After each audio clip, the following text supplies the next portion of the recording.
लघु किसान है, ना तो प्रशासन सहयोग कर रहा है किसी प्रकार का, ना हमारे पास संसाधन है, ना इतने सक्षम है हम किसी प्रकार के। राष्ट्रीय समाचार भारत के दर्शकों, आज हम विदिशा के उदयगिरी ग्रंट और गणेशपुरा में पहुंचे थे। आपको बता दें कि किसान कितनी मेहनत करता है इसका अंदाजा मुझे भी नहीं था। क्या मुझे भी नहीं, लेकिन सवाल यहां पर यह था कि आज हम देखते हैं कि किसान की किस्मत में कैसे लिखा होता है, क्या लिखा होता है, इसका अंदाजा नहीं रहता। आज हम बताते हैं आपको कि आज हम जहां पर जब पहुंचे तो किसान का दर्द देखें आप, कि आज फसल खेतों में खड़ी है, कटी पड़ी है और ऊपर से पानी गिर चुका है, तो ये फसल थोड़ी सी खराब हो गई है। अब देखिए, मेरे साथी से कहूंगा, ये फसल देखिए किस तरीके से पड़ी है और ये पूरी तरीके से काट के पड़ी है। काटी भैया, थोड़ा उठाओ इनको, फसल को उठाओ, कैसे उठाते हो आप लोग? तो ये देखिए किसान की जो हमारे साथी है, ये किस तरीके से हाथ में हंसिया लेकर इस फसल को उठाते हैं। ये देखिए, ये एक इनका उठाकर इस तरीके से इकट्ठा करने का काम करते हैं। हालांकि ये फसल पूरी तरीके से गीली हो गई है। फसल की गीली होने के बाद आपको बता दें कि अब इनके पास जो आधुनिक मशीनें हैं यहाँ पर खड़ी हुई हैं, जो कि पानी गिर रहा है हल्का और ये पूरा तरीके से खेत कीचड़ हो गई है। उसमें किस तरीके से किसान अपनी किस्मत को आजमाता है, कभी खाद के लिए, कभी बिजली के लिए, कभी पानी के लिए, कभी यूरिया के लिए, तमाम प्रकार से जूझता है। लेकिन फिर भी उसकी छाती कितनी मजबूत होती है किसान की, इसका अंदाजा आज इस चीज से लगाया जा सकता है कि जब हम यहाँ से गुजर रहे थे, आसमान से पानी पिछले 3-4 दिन से गिर रहा और पूरी तरीके से फसल जो धान है वो खराब हो रही, काली पड़ गई। अब यहाँ पर जो किसान और मजदूर साथी हमारे, हम उनसे चर्चा करेंगे कि वो किस तरीके से अपनी छाती को मजबूत कर रखते हैं और किस तरीके से फसलों को बचाने का कार्य कर रहा है। जी भैया, क्या नाम है आपका? हाँ, आपका ही मुन्ना। मुन्ना? हाँ। अभी तक मुन्ना ही रहोगे आप? अच्छा, क्या नाम, कहाँ रहते हो आप? बसारी। पठारी? बसारी। पठारी कहाँ है? छमला से बसारी। अच्छा, क्या करने आए यहाँ पर? ईट बनावे। ईट बनावे? तो यहाँ क्या कर रहा हो? यहाँ क्या कर रहा हो? यहाँ तो धान इकट्ठी कर रहा है। धान इकट्ठी कर रहा है। कितने पैसे मिलते हैं आपको? मजदूरी। मजदूरी तो क्या है, ठेकेदार तो कितने पैसे मिलते हैं मजदूरी को? मजदूरी के 250-300 पता नहीं। अच्छा भैया, क्या नाम है आपका? मेरा राइस गुर्जर नाम। ये मेरी जमीन है, कोली बिल्ली है। ये है दुबे जी की जमीन है। यहाँ पर क्या देख रहे हैं, क्या किस तरीके से जूझ रहे हैं आप? इधर भाई साहब जा समझ लो कि आधी फसल नहीं निकली अब भी। अच्छा। हाँ। कितनी लागत लगाई थी आप? लागत तो कुछ मतलब 1 लाख की दवाई हो चुकी है। हाँ। और अभी क्या स्थिति है? 60 बोरा निकली पूरी। 60 बोरा कितने की हो जाएगी? 2025 में जोड़ लो आपके 1.25 लाख की ज्यादा। मैंने तो 1.5 लाख की बात, तो 60,000 तो मेरी जाम लगा ही चुके, निकलवाई में न कटाई में। अच्छा। तो टोटल कितना खर्चा आया होगा? वो तो कुछ नहीं मिलना भाई साहब, अंदर होना। वो तो अंदर होना। भैया बेटा, क्या नाम तुम्हारा? अनुराग गुर्जर। कौन है आप? आपके पापा का नाम बताएं।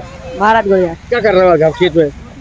देखने आए चाचा उनकी धान। चाचा की धान देखने आया। तो चाचा कैसे जूझ रहे हैं? चाचा कैसे जूझ रहे हैं यहाँ पे खेत में? बहुत मेहनत कर रहे हैं और पानी गिर रहा है। बहुत मेहनत करे, फिर भी किसानी कर रहे हैं। तो अपन पढ़ लिख के अपन कुछ करना चाहिए, नहीं करना चाहिए? करना चाहिए। करना चाहिए ना। तो खेती भी करना चाहिए कि नहीं करना चाहिए? करना चाहिए। खेती भी करना चाहिए। भैया, क्या नाम है भैया आपका? ओम प्रकाश गुर्जर। ओम प्रकाश जी, कौन सी कहाँ पर है आपकी जमीन? ये हमारे भाई हैं। अच्छा, भाई है आप। तो क्या देख रहे हैं यहाँ पर? सर बहुत बेकार हालत है ये तो ये राजेश गुर्जर के द्वारा बताया गया कि उनके यहाँ पर ये दुबे जी की जमीन को उनके द्वारा तोजी से लिया गया था। मतलब ये जो बटिया से होती है, मतलब रखते हैं, मतलब 2 भाई 2 साल के लिए, 3 साल के लिए, 6 महीने के लिए, इस तरीके से ये फसल पर रखने का काम करते हैं। लेकिन अब इन्होंने बताया कि इनकी 1 लाख रुपए की तो दवाई आ चुकी और 60,000 रुपए से लागत में लगकर 1,60,000 रुपए तो हो चुके। अब जो मेहनत कर रहे हैं, जो जुगाड़ कर रहा है कि कितनी बच जाए फसल, उन्होंने बताया कि फसल काली पड़ गई है, खराब हो गई है। तो किसान की छाती कितनी मजबूत होती है, इससे अंदाजा लगाया। हालांकि उनके बेटे भतीजे से मेरी चर्चा होती तो वो कहने लगे, वो बोलता कि हम पढ़ेंगे लेकिन खेती भी करेंगे। मतलब खेती भी लाभ का धंधा है, लेकिन अगर ईश्वर की कृपा हो जाए तो आज इसी क्रम में हम जहाँ पर पहुंचे थे, हमने देखा तो यहाँ पर देखें आज किस तरीके से जो मजदूर साथी हैं यहाँ पर, किस तरीके से यहाँ पर जो फसल कुहाड़ी हो गई, खराब हो रही है, उसको काट कर जैसे जैसे बचाने का प्रयास कर रहे हैं। तो ये उदयगिरी से आज हमारी खबर थी खेती को लेकर, किस तरीके से किसान अपनी छाती को मजबूत करके खेती करता है। तो और एक और मुसीबत आ गई इनके सामने। अब इनसे एक और मुसीबत क्या कहना चाहते? एक मुसीबत और क्या है? एक मुसीबत ये साहब के पराली का आधे जगह जला नहीं सकते हो। अच्छा। अब पराली को किधर ले जाए? तो पराली से क्या दिक्कत हो रही है? आधे सरकार का कि पराली नहीं जलाओगे जुर्माना लगेगा। कितना जुर्माना लगेगा? अब 2500 रुपए 1-2 एकड़ वारे के वो 5-10 एकड़ वाले 15,000 माह में दर्शा रहे हैं। अच्छा हाँ, वो डर लग रहा हो जा कितना फेंके अब जा। अच्छा हाँ चलिए, तो एक और समस्या इनके सामने आ गई, गुजर साहब के सामने जो कह रहा जो पराली होती है उसको जलाने की, कि अगर ये जलाते हैं तो इन पर एकड़ के हिसाब से सरकार इन पर जुर्माना करेगी। अब ये कह रहा है कि इतनी जो पराली देख रहे हैं जो पड़ी हुई है खेतों में, यहाँ पर मेरे सामने देख रहे हैं, तो अब इसको कहाँ ले जाए। अब सवाल यहाँ पर यह था कि सरकार के द्वारा अभी तक इनको किसी तरीके का ऐसी कोई डेमो नहीं दिया गया, प्रैक्टिस नहीं कराई गई कि किसको नेक्स्ट कैसे करना है या इसका उपयोग कहाँ करना। अब सवाल यहाँ पर यह था कि एक तो इनको जो द्वारा बताया गया कि गुजर समाज के लोग, जहाँ पर जो मैं अभी वर्तमान खेत में खड़ा हूँ, उनका जो खेत है वो बोल रहा है कि 1 लाख रुपए की दवाई हो गई, 60,000 रुपए की लागत लगी और भी अन्य खर्चा होगा। अब खेत के अंदर जो उसको सफाई होती है, सफाई के बाद ही दूसरी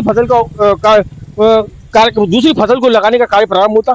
लेकिन अब सवाल यहाँ पर यह था कि पराली को पहले ये लोग जलाने का कार्य करते थे। हालांकि जलाने से ये बात सही है कि धरती की जो उर्वरक शक्ति होती है वो कम होती है, कीटाणु मर जाते हैं, जो जमीन के अंदर जितनी भी जो जीव जंतु रहते हैं वो मर जाते हैं और भी कई नुकसान होते हैं। लेकिन अब ये सवाल यहाँ पर यह था कि सरकार ने इन पर एकदम आदेश जारी कर दिया कि अगर पराली जलाते हैं तो आपके ऊपर एकड़ के हिसाब से, बीघा के हिसाब से कार्रवाई होगी।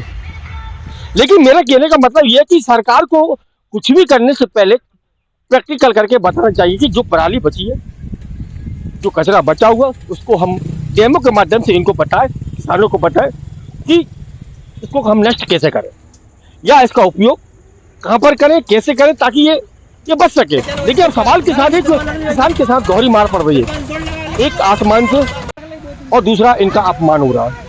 अपमान कैसे हो रहा, ये आसमान से अभी आफत की बरसात हो रही, दूसरा यहाँ पर अगर ये पराली जलाते हैं तो इनका अपमान, कोई इन पर जुर्माना होगा तो जुर्माने में उनका अपमान होगा। तो हमारा कहने का मतलब ये है कि जो भी संबंधित विभाग, कृषि विभाग है, उनको पहले मध्य प्रदेश के अंदर या विदिशा के अंदर किसानों को ऐसी ट्रेनिंग देनी चाहिए ताकि जो पराली बचती है, ये कचरा बचता, उसका सदुपयोग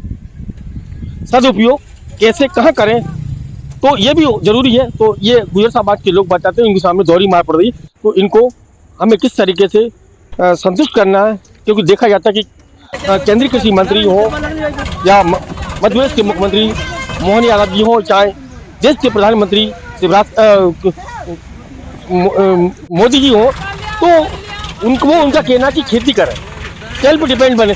लेकिन अब इनके साथ नरेंद्र मोदी जी तो कह रहे हैं कि खेती करना चाहिए, लेकिन इनको ये भी तो बताना चाहिए कि जो कचरा बचता है, पराली बचती है, उनको किस तरीके से हम नष्ट करें, उसको कैसे खत्म करें। तो यहाँ पर क्या हुआ कि एकदम आदेश जारी कर दिया कि अगर पराली जलाते हैं तो आपके ऊपर कार्रवाई होगी। लेकिन किसी ने भी प्रैक्टिकली खेत पर आकर, चाहे कृषि विभाग की बात कर लें या संबंधित अधिकारी जो भी है जिन्होंने आदेश जारी किया, उन्होंने कहीं प्रैक्टिकल करके खेत में नहीं देखा कि अब जो पराली बची हुई है उसका उपयोग कैसे करें, कहाँ ले जाएंगे। अगर ये फेंकते हैं तो जिसके यहाँ फेंकेंगे या जहाँ फेंकेंगे वहाँ पे गंदगी होगी, बदबू आएगी, या जहाँ पर रखते हैं तो उनके खेतों में बुआई नहीं हो पाएगी, दूसरी फसल नहीं हो पाएगी। तो ऐसे में हमें जो सरकार के जिम्मेदार लोग हैं, जो कृषि विभाग के जो एक्सपर्ट लोग हैं, उनको प्रैक्टिकल करके इस पराली के बारे में, इस कचरे के बारे में किस तरीके से नष्ट किया जाए, उनको बताना जरूर जाएगा।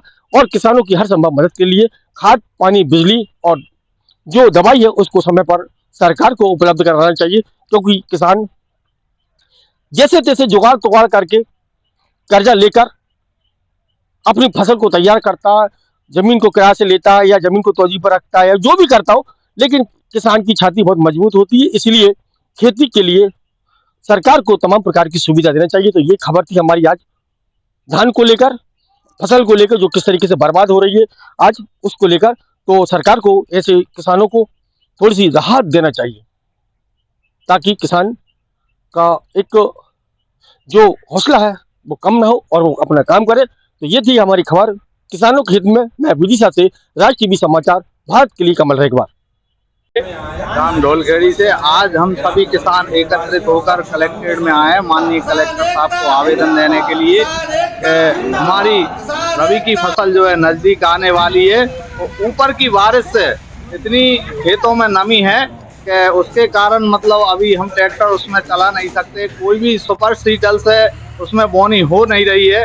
अब वो पराली है, अब उस पराली का क्या करें, माननीय कलेक्टर साहब जी को आवेदन देने आए हैं हम लोग कि उसकी कोई समुचित व्यवस्था हो, और नहीं तो जो हम परंपरागत करते आए हैं वही हम करना। ये आपका मेरा कमलेश तिवारी, ग्राम ढोलखेड़ी निवासी, एक छोटा सा किसान। पराली के संबंध में आए हम लोग, और हमारी समस्या ये है कि पराली हमारे धान की जो होती है उसको अपशिष्ट करने के लिए ना तो प्रशासनिक तौर पर हमारे कोई संसाधन उपलब्ध हैं, और ना हम इतने सक्षम हैं कि हम निजी कर सकें। हम सब लोग किराए से ज़मीन कराते हैं, प्राइवेट तौर पर ट्रैक्टर लेकर कराई हुए, मल्चर भी है, जो भी है, तो कहीं उपलब्धता नहीं है। अगर हम इस काम के लिए बैठे रहेंगे तो 1 महीने समय निकल जाएगा, तो हमारी रबी की फसल पूर्ण नष्ट हो जाएगी, ना हम बो नहीं कर पाएंगे, जिससे हमारी आजीविका संसाधन। हम चाहते हैं पराली की हमारी जो व्यवस्था पहले से है उसको नष्ट करने का वो तरीका हम अपना सकें।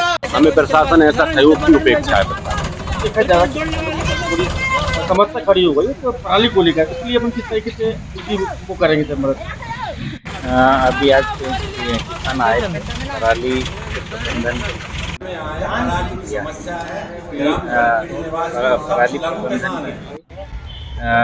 अभी वर्तमान में हमारे पास सुपर सीडर उपलब्ध है जिले में, और हम जगह जगह उसका डेमो भी कर रहे हैं, और किसान उसको सुपर सीडर का इस्तेमाल करके पराली का प्रबंधन भी हो जाता है और एक बोनी भी हो जाती है, यानी कि दोनों काम एक साथ हो जाते हैं, समय की भी बचत होती है। तो इसलिए बहुत अच्छा यंत्र है, और इससे किसान भाई बोनी और पराली का मैनेजमेंट हो जाता है।